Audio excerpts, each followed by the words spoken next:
Hi, hello, good morning. ನಾನು ಇನ್ನೊಂದು ಹೊಚ್ಚ ಹೊಸ ವಿಡಿಯೋ ನಿಮ್ಗೆಲ್ಲ ಸ್ವಾಗತ. ಇವತ್ತು ನಾವ್ ಎಲ್ಲಿದೀವಪ್ಪ ಅಂತಂದ್ರೆ ಇವತ್ತು ನಾವ್ ಇದೀವಿ ಗೋಕರ್ಣದಾಗ. ಫಸ್ಟ್ ಈ ಗೋಕರ್ಣಕ್ ಹೆಂಗ್ ಹೆಸರು ಬಿತ್ತು ನೋಡ್ಕೊಂಡ್ ಬರುಂಬರಿ. ಗೋಕರ್ಣಪ್ಪ ಅಂತಂದ್ರೆ ಏನು? ಗೋ ಅಂದ್ರೆ ಆಕಳು, ಕರ್ಣ ಅಂದ್ರೆ ಕಿವಿ. ಗೋಕರ್ಣಪ್ಪ ಅಂತಂದ್ರೆ ಆಕಳ ಕಿವಿ ಅನ್ನೋ ಅರ್ಥದಲ್ಲಿ ಬರುತ್ತೆ. ಯಾಕಂದ್ರೆ ಈ ಸಿಟಿ ಆಕಳ ಕಿವಿಯ ಆಕಾರದಲ್ಲಿ ಇತ್ತತ್ತ. ಸೊ ಅದಕ್ಕಾಗಿ ಇದು ಗೋಕರ್ಣ ಅಂತಿದ್ರು. ಇಲ್ಲಿ ಗೋಕರ್ಣದಾಗ ಮತ್ತೊಂದು ಫೇಮಸ್ ಏನಪ್ಪಾ ಅಂತಂದ್ರೆ ಗೋಕರ್ಣ ಒಳಗ ಮಹಾಬಲೇಶ್ವರ ಅನ್ನೋದು ಒಂದು ಲಿಂಗ ಐತಿ. ಇದೇನಪ್ಪಾ ಅಂತಂದ್ರೆ ಆತ್ಮಲಿಂಗ. ಇದು ಸ್ಟೋರಿ ಹೆಂಗೈತಿ ಏನೈತಿ ಅನ್ನೋದನ್ನ ನೋಡ್ಕೊಂಡ್ ಬರೋಂಬರ್ರಿ. ಇದು ಸ್ಟೋರಿ ಯಾವಾಗ ಸ್ಟಾರ್ಟ್ ಆಗೈತಿ ಅಂದ್ರೆ ಇದು ಸ್ಟೋರಿ ಸ್ಟಾರ್ಟ್ ಆಗೋದು ತ್ರೇತಾಯುಗ ಕಾಲದಾಗ, ಅಂದ್ರೆ ಪ್ರಭು ಶ್ರೀರಾಮನಿಗಿಂತನೂ ಮೊದಲೇ ಸ್ಟಾರ್ಟ್ ಆಗಿರ್ತಿದೆ. ಇದು ಹೆಂಗಪ್ಪ ಏನ್ ಸ್ಟೋರಿ ಇರ್ತದಂದ್ರೆ, ರಾವಣಿಗೆ ಒಬ್ಬ ತಾಯಿ ಇರ್ತಾಳ, ಕೈಕಸಿ ಅನ್ನಕ್ಕಿ. ಅದ್ ನಿಮ್ಗೆಲ್ಲ ಗೊತ್ತಿರ್ಬೋದು. ಕೈಕಸಿ ಏನ್ ಮಾಡತ್ತ, ದಿವಸ ಸಾಕ್ಷಾತ್ ಪರಶಿವನ ಪೂಜೆ ಮಾಡ್ಬೇಕಂತ ಸಮುದ್ರ ದಂಡಿಗೆ ಬಂದು ಮರಳಿನಿಂದ ಮಾಡಿರ್ತಕ್ಕಂಥ ಶಿವನ ಲಿಂಗವನ್ನು ಪೂಜೆ ಮಾಡಿರ್ತಾಳ.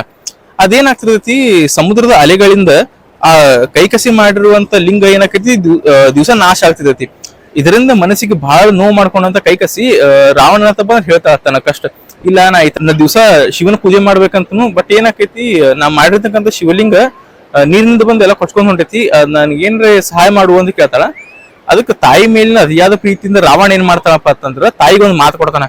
ತಾಯಿ, ನಾಳಿಂದ ಈ ತರ ಮಾಡಕ್ ಹೋಗ್ಬೇಡ, ನಾನ್ ನಿನ್ಗಾಗಿ ಸಾಕ್ಷಾತ್ ಪರಶಿವನಿಂದನೇ ಒಂದು ಆತ್ಮಲಿಂಗ ತಂದು ಕೊಡ್ತೀನಿ, ನೀನ್ ನಾಳಿಂದ ಅದನ್ನ ಪೂಜೆ ಮಾಡು ಅಂತ ಹೇಳ್ತಾನ. ಅದಕ್ಕೆ ಒಪ್ಪಿದಂತ ತಾಯಿ ಏನ್ ಮಾಡ್ತಾಳು, ಆಯ್ತಪ್ಪ ಅಂತ ಹೇಳ್ತಾಳು. ಆಗ ರಾವಣ ಏನ್ ಮಾಡ್ತಾನು, ತನ್ನ ಶ್ರೀಲಂಕೆಯಿಂದ ಹಿಡ್ಕೊಂಡು ಪೂರ್ತಿ ಕೈಲಾಸ ಪರ್ವತ ತನಕ ನಡ್ಕೋತ ಹೋಗ್ತಾನ. ಅಲ್ಲಿ ಕೈಲಾಸ ಪರ್ವತನಾಗ ಶಿವ ಧ್ಯಾನ ಮಾಡ್ಕೋತ ಕುಂತಿರ್ತಾನ. ರಾವಣ ಏನ್ ಮಾಡ್ತಾನು, ಭಕ್ತಿಯಿಂದ ಕೇಳಲಾರ್ದ ಡೈರೆಕ್ಟ್ ಅಹಂಕಾರದಿಂದ ಕೇಳಾಕ್ ಹೋಗಿ ಅವೇನ್ ಮಾಡ್ತಾನ, ನನ್ನ ತಾಯಿಗೆ ಕೇವಲ ಆತ್ಮಲಿಂಗ ತರೋಕಿತ ಈ ಕೈಲಾಸ ಪರ್ವತನ ಹೋಗಿ ನಮ್ಮ ಲಂಕೆ ಹೋಗಿ ಇಟ್ಟು ಬಿಡ್ತೀನಿ ಅನ್ನೋ ಆ ಭಾವನೆ ಹೋಗಿ ಪೂರ್ತಿ ಕೈಲಾಸ ಪರ್ವತನ ಎಬ್ಸ್ಕೊಂಡ್ಬಿಡ್ತಾನ. ಇದರಿಂದ ಸಾಕ್ಷಾತ್ ಪರಶಿವನ ಧ್ಯಾನಕ್ಕ ಭಗ್ನ ಉಂಟಾಕೈತಿ. ಇದರಿಂದ ಕೋಪಿತಗೊಂಡಂತ ಶಿವ ಏನ್ ಮಾಡ್ತಾನ, ಈ ರಾವಣನ ಅಹಂಕಾರ ಮುರಿಬೇಕಂತ ಹೇಳಿ ಕೇವಲ ತನ್ನ ಕಾಲಿನ ಹೆಬ್ಬೆಳೆ ಮಾತ್ರ ಒಂದು ಕೈಲಾಸ ಪರ್ವತ ಮೇಲೆ ಇಟ್ಟಿದ್ದಕ್ಕಾಗಿ ರಾವಣನ ಎಲ್ಲಾ ಕೈಗಳು ಏನ್ ಮಾಡ್ತಾವು, ಕೈಲಾಸ ಪರ್ವತಗಳು ಸಿಕ್ಕೊಂಡ್ಬಿಡ್ತಾವು. ಆಗ ರಾವಣಿಗೆ ಅರಿವಾಕೈತಿ, ಶಿವನ್ನ ಭಕ್ತಿಯಿಂದ ಮಾತ್ರ ಗೆಲ್ಬೇಕಿತ್ತು, ನಾ ಅಹಂಕಾರದಿಂದ ಗೆಲ್ಲಾಕ್ ಬನ್ನಿ, ಅದ್ ನನ್ ದೊಡ್ಡ ತಪ್ಪಾಗಿದೆ. ಅದಕ್ಕೆ ನಾ ಹೆಂಗಾರ ಮಾಡಿ ಭಕ್ತಿಯಿಂದನೇ ಗೆದ್ದು ಆತ್ಮಲಿಂಗ ತೊಗೊಂಡ್ ಹೋಗ್ಬೇಕಂತ ವಿಚಾರ ಮಾಡ್ತಾನೆ. ವಿಚಾರ ಮಾಡಿದ್ದಕ್ಕಾಗಿ ಆಮೇಲೆ ರಾವಣ ಏನ್ ಮಾಡ್ತಾನಪ್ಪ ಅಂತಂದ್ರ, ಶಿವನಿಗಾಗಿ ಒಂದು ಸ್ತೋತ್ರ ಹಾಡ್ತಾನ. ಅದ್ ನಿಮ್ಗೆಲ್ಲ ಗೊತ್ತಿರ್ಬೇಕು, ಶಿವತಾಂಡವ ಸ್ತೋತ್ರದ. ಜಟಾಟ ವೀಟಲಜ್ಜಲ ಪ್ರವಾಹ ಪಾವಿತ ಸ್ಥಳೇ ಗಲೇವ ಲಂಬ ಲಂಬಿತಾಂ ಭುಜಂಗ ತುಂಗ ಮಾಲಿಕಂ. ಈ ತರ ಒಂದು ಶಿವನಿಗಾಗಿ ಸ್ತೋತ್ರ ಹಾಡ್ತಾನ. ಇದರಿಂದ ಪ್ರಸನ್ನನಾದಂತ ಶಿವ ಏನ್ ಮಾಡ್ತಾನ ಅಂದ್ರ, ಅವನ್ ಮುಂದೆ ಸಾಕ್ಷಾತ್ ಪ್ರಕಟ ಆಗ್ತಾನ. ರಾವಣನು ಪ್ರಕಟ ಆಗಿ, ಇಲ್ಲ ನಿನಗೆ ಪ್ರಧಾನ ಏನ್ ಬೇಕು ಹೇಳು ಅಂದಿದ್ದಕ್ಕ ರಾವಣ ಏನ್ ಮಾಡ್ತಾನ, ಇಲ್ಲ ನನಗ ನೀ ಪೂಜೆ ಮಾಡುವಂತ ಆತ್ಮಲಿಂಗವನ್ನು ಕೊಡಂತ ಕೇಳ್ತಾನ. ಇದಕ್ಕೆ ಒಪ್ಪಿದಂತ ಶಿವ ತನ್ನ ಆತ್ಮಲಿಂಗವನ್ನು ರಾವಣಿಗೆ ಬಿಟ್ಟು ಕೊಡ್ತಾನ. ಕೊಟ್ಟಾಗ ರಾವಣ ಅಂತ ತಗೊಂಡ್ ಹೋಗ್ತಿರ್ತಾನೆ. ಇದು ಹೆಂಗೋ ನಾರದ ಮುನಿಗಳು ಗೊತ್ತಾಕೈತಿ. ನಾರದ ಮುನಿಗಳು ಏನ್ ಮಾಡ್ತಾರು, ಇದೇನ್ ಆತ್ಮಲಿಂಗ ರಾವಣ ತಗೊಂಡ್ ಹೋದಂದ್ರ ಪೂರ್ತಿ ಅಮರ ಆಗಿಬಿಡ್ತಾನ. ಮತ್ತ ಅವನಿಂದ ಮತ್ತೆ ದೇವಾನು ದೇವರಿಗೆಲ್ಲ ತೊಂದರೆ ಆಕೈತಿ ಅನ್ನೋ ಒಂದೊಂದು ಕಾರಣಕ್ಕಾಗಿ ಸಾಕ್ಷಾತ್ ವಿಷ್ಣು ಬಳಿ ಬರ್ತಾನೆ.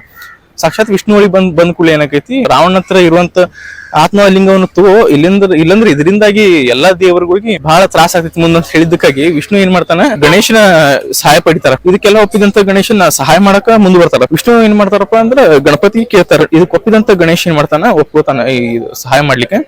ಅದ ರಾವಣ ಆತ್ಮಲಿಂಗವನ್ನು ತಗೊಂಡು ಹೋಗ್ಬೇಕಾದ್ರೆ ಅದ್ರ ಏನ್ ಮಾಡ್ತಾನ, ವಿಷ್ಣು ಏನ್ ಮಾಡ್ತಾನ, ಕೈಯಲ್ಲಿ ಇರತಕ್ಕಂತ ಸುದರ್ಶನ ಚಕ್ರದಿಂದ ಸೂರ್ಯನ ಮರೆ ಮಾಚ್ತಾನ. ಸೂರ್ಯನ ಮರೆ ಮಾಚಿದಾಗ ರಾವಣಿಗೆ ಏನ್ ಅನ್ಸತಿ, ಈ ಸಾಯಂಕಾಲ ಆಗ್ಯದ, ನಾ ಸಂಧ್ಯಾ ವಂದನೆ ಮಾಡ್ಬೇಕು, ಬಟ್ ಕೈಯಾಗ ಆತ್ಮಲಿಂಗ ಐತಿ, ಅದನ್ನೇನ್ ಮಾಡ್ಬೇಕು ಅಂತ ವಿಚಾರ ಮಾಡೋ ಟೈಮ್ದಾಗ ಗಣಪತಿ ಒಂದು ಬಾಲಬ್ರಾಹ್ಮಣ ರೂಪ ತಗೊಂಡ್ ಬರ್ತಾನ. ಗಣಪತಿ ಬಾಲಬ್ರಾಹ್ಮಣ ರೂಪ ತಗೊಂಡ್ ಬಂದಾಗ ರಾವಣ ಏನ್ ಕೇಳ್ತಾನ, ಗಣಪತಿ ಸಹಾಯ ಕೇಳ್ತಾನ. ಇಲ್ಲ, ನಾ ಸಂಧ್ಯಾ ವಂದನೆ ಮಾಡ್ಬೇಕು, ಅಲ್ಲಿ ತನಕ ಈ ಆತ್ಮಲಿಂಗವನ್ನು ಹಿಡ್ಕೊ ಅಂತ ಹೇಳ್ತಾನ. ಹಿಡ್ಕೊ ಅಂತ ಹೇಳಿದಾಗ ಇದಕ್ಕೆಲ್ಲ ಒಬ್ಬಿದಂತ ಗಣಪತಿ ಏನ್ ಮಾಡ್ತಾನ, ಆಯ್ತು, ನಾನು ಬಾಲಕ, ನಾನು ಎಷ್ಟೊತ್ತಾಗ ಹಿಡ್ಕೋತ ಗೊತ್ತಿಲ್ಲ, ಬಟ್ ನನ್ನ ಕೈ ಯಾವಾಗ ನೋಯ್ಲಿಕ್ಕೆ ಸ್ಟಾರ್ಟ್ ಮಾಡ್ತಾವಲ್ಲ, ನಾ ಕೆಳಗಿಟ್ಟು ಬಿಡ್ತೀನಿ ಅಂತಾನ. ಅದಕ್ಕೆ ರಾವಣ ಏನ್ ಮಾಡ್ತಾನ, ಇಲ್ಲ, ಈ ತರ ನೀ ಕೆಳಗಿಡಕ್ ಹೋಗ್ಬೇಡ, ಕೆಳಗಿಟ್ಟಂದ್ರೆ ಇದು ಇಲ್ಲೇ ಪ್ರತಿಷ್ಠಾಪನೆ ಆಗ್ಬಿಡತ್ತಿ, ನಾ ಬರೋ ತನಕ ಕಾಯಿ ಅಂತ ಹೇಳ್ತಾನ. ಇಲ್ಲ, ಗಣೇಶ ಅದಕ್ಕೆ ಏನ್ ಹೇಳ್ತಾನ, ಇಲ್ಲ ಬಾ ಕೈ ನೋಯ್ಸಂದ್ರೆ ನಾ ಏನ್ ಮಾಡ್ತನು, 3 ಸಲಿ ರಾವಣ ರಾವಣ ರಾವಣ ಅಂತ ಕರಿತೀನು, ಅಷ್ಟೊಳಗೆ ಬಂದು ನೀ ಏನಾದ್ರು ತಗೊಂಡ್ರೆ ನಾನು ನಿನ್ಗೆ ಆತ್ಮಲಿಂಗ ಕೊಡ್ತನು, ಇಲ್ಲ ಎಲ್ಲೇ ಕೆಳಗಿಟ್ಟು ಬಿಡ್ತಾನ ಅಂತ ಹೇಳ್ತಾನ. ಅದಕ್ಕೆ ಒಪ್ಪಿದಂತ ರಾವಣ ಸಂಧ್ಯಾ ವಂದನೆ ಮಾಡ್ಲಿಕ್ಕೆ ಹೋಗ್ತಾನ. ಸಂಧ್ಯಾ ವಂದನೆ ಮಾಡ್ಲಿಕ್ಕೆ ಹೋದಾಗ ಏನ್ ಮಾಡ್ತಾನ, ಚತುರತೆಯಿಂದ ಗಣಪತಿ ತನ್ನ ಕೈಯಲ್ಲಿರತಕ್ಕಂತ ಆತ್ಮಲಿಂಗವನ್ನು 3 ಬಾರಿ ರಾವಣ ರಾವಣ ರಾವಣ ಅಂತ ಹೇಳಿ ಕೆಳಗಿಟ್ಟು ಬಿಡ್ತಾನೆ. ಅವತ್ತಿಂದ ಈ ಲಿಂಗ ಇಲ್ಲೇ ಪ್ರತಿಷ್ಠಾಪನೆ ಆಗ್ಬಿಡುತ್ತೆ. ಇಲ್ಲೇ ಪ್ರತಿಷ್ಠಾಪನೆ ಆಗೈತಿ. ರಾವಣಿಗೆ ಬಹಳ ಸಿಟ್ಟು ಬಂದ್ಬಿಡುತ್ತೆ ಗಣಪತಿ ಈ ತರ ಮಾಡಿದ್ದಕ್ಕಾಗಿ. ಆದ್ರೆ ಏನು ಮಾಡಕ್ ಬರಂಗಿಲ್ಲ. ಯಾಕಪ್ಪ ಅಂತಂದ್ರೆ ಗಣೇಶನು ಬಾಲಕನ ರೂಪದಲ್ಲಿ ಬಂದಿರ್ತಾನಲ್ಲ, ಅದು ಗಣೇಶನ ತಲೆ ಮೇಲೆ ಈ ತರ ಹೊಡಿತಾನ. ಈ ತರ ಹೊಡೆದ ಕಾರಣಕ್ಕಾಗಿ ತಲೆ ಮೇಲೆ ಈ ತರ ತೆಗ್ ಬಿದ್ದಂಗ ಆಗಿದೆ ಗಣಪತಿ ತಲೆ ಮೇಲೆ. ಆಮೇಲೆ ವಿಷ್ಣು ಏನ್ ಮಾಡ್ತಾನ, ತಾ ಬಿಟ್ಟಂತ ಸುದರ್ಶನ ಚಕ್ರವನ್ನ ವಾಪಸ್ ತಗೊಂಡ್ಬಿಡ್ತಾನ. ತಾ ಬಿಟ್ಟಂತ ಸುದರ್ಶನ ಚಕ್ರವನ್ನು ವಾಪಸ್ ತಗೊಂಡಾಗ ಏನಾಕೈತಿ ಮತ್ತೆ ಪೂರ್ತಿ ಬೆಳಕಾಗ್ಬಿಡ್ತಿ. ಆಮೇಲೆ ರಾವಣಿಗೆ ಗೊತ್ತಾಕೈತಿ ಎಲ್ಲ ಇದೆಲ್ಲ ನನ್ನ ಅಹಂಕಾರ ಮುರಿ ಸಂಬಂಧಾಗೆ ಎಲ್ಲಾ ದೇವಾನ ದೇವತೆಗಳು ಮಾಡಿದಂದು ಗೊತ್ತಾಗಿದ್ದಕ್ಕಾಗಿ ರಾವಣ ಅಲ್ಲಿಂದ ಮುಜುಗರಕ್ಕೊಳಗಾಗಿ ವಾಪಸ್ ತನ್ನ ಲಂಕೆಗೆ ಹೋಗ್ಬಿಡ್ತಾನ. ಆಮೇಲೆ ಸಾಕ್ಷಾತ್ ಪರಶಿವನ ಇಲ್ಲಿ ಪ್ರಕಟಗೊಂಡು ತನ್ನ ಆತ್ಮಲಿಂಗವನ್ನು ಇಲ್ಲಿ ಪೂಜೆ ಮಾಡ್ತಾನೆ. ಇಲ್ಲಿ ಪೂಜೆ ಮಾಡಿ ಮತ್ತೆ ಗಣಪತಿಗೆ ಒಂದು ವರದಾನ ಕೊಡ್ತಾನೆ. ಇಲ್ಲ ಇಲ್ಲಿ ಯಾರೇ ಬಂದು ಪೂಜೆ ಮಾಡಿದ್ರು ಫಸ್ಟ್ ನನಗಿಂತ ಮೊದಲು ಪೂಜೆ ನಿನಗಾಗಬೇಕಂತ ಹೇಳ್ತಾನೆ. ಇದು ಗಣಪತಿ ಸಿಕ್ಕಂತ ವರದಾನ. ಅದಕ್ಕಾಗಿ ಫಸ್ಟ್ ಇಲ್ಲಿ ಗಣಪತಿ ಗುಡಿ ಐತಿ. ಇಲ್ಲಿ ಯಾರೇ ಬಂದ್ರು ಫಸ್ಟ್ ಏನ್ ಮಾಡ್ತಾರೆ, ಈ ಗಣಪತಿ ಗುಡಿಗೆ ಭೇಟಿ ಕೊಡ್ತಾರೆ. ಇಲ್ಲಿ ಫಸ್ಟ್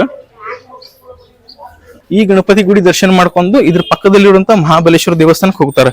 ಯಾಕಪ್ಪ ಅಂದ್ರೆ ಗಣಪತಿಯಿಂದಾಗಿ ಒಂದು ಲೋಕ ಕಲ್ಯಾಣ ಕೆಲಸ ಆಗಿರುತ್ತೆ. ದೇವರಿಗೆ ಮಾತ್ರ ದರ್ಶನ ಸಿಗುವಂತ ಆತ್ಮಲಿಂಗ ಸಾಮಾನ್ಯ ಜನರಿಗೂ ಸಿಗುವಂತ ಮಾಡಿದ್ದು ಗಣಪತಿ ಅಲ್ಲ. ಸೊ ಅದಕ್ಕಾಗಿ ಗಣಪತಿಗೆ ಒಂದು ಸಾಕ್ಷಾತ್ ಪರಶಿವನಿಂದ ಒಂದು ವರದಾನ ಸಿಕ್ಕಿರತೈತಿ. ನೀವು ನೋಡಿದ್ರಲ್ಲ ಅಚ್ ಕಡೆ ಇರೋದು ಸಾಕ್ಷಾತ್ ಗಣಪತಿ ದೇವಸ್ಥಾನ. ನೆಕ್ಸ್ಟ್ ಇಲ್ಲಿ ನೋಡ್ರಿ, ಇದು ಮಹಾಬಲೇಶ್ವರ ದೇವಸ್ಥಾನ.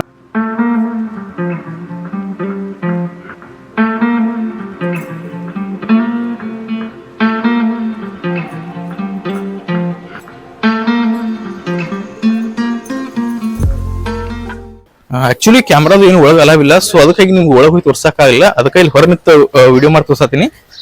ಐ ಹೋಪ್ ನಿಮ್ಗೆ ಈ ವಿಡಿಯೋ ಇಷ್ಟ ಆಗಿದೆ ನಾ ತಿಳ್ಕೊತೀನಿ. ಇನ್ನು ನೆಕ್ಸ್ಟ್ ವಿಡಿಯೋದಾಗ ನೋಡ್ಕೋತೀರಿ. ನೆಕ್ಸ್ಟ್ ವಿಡಿಯೋ ಫುಲ್ ಅಡ್ವೆಂಚರ್ಸ್ ಐತಿ. ಇಲ್ಲಿ ಇರುವಂತ ಎಲ್ಲ ಬೀಚ್ಗಳು ತೋರಿಸ್ತಾನು. ಮತ್ತ ಫುಲ್ ಅದಂಗಿದೆ, ಫುಲ್ ಫಾರೆಸ್ಟ್ ಹೋಗ್ಬೇಕು. ಅಲ್ಲಿವರೆಗೆ ಏನೈತಿ ಸಿಗುನು ಮತ್ತೆ ನೆಕ್ಸ್ಟ್ ವಿಡಿಯೋ. ಬಾಯ್.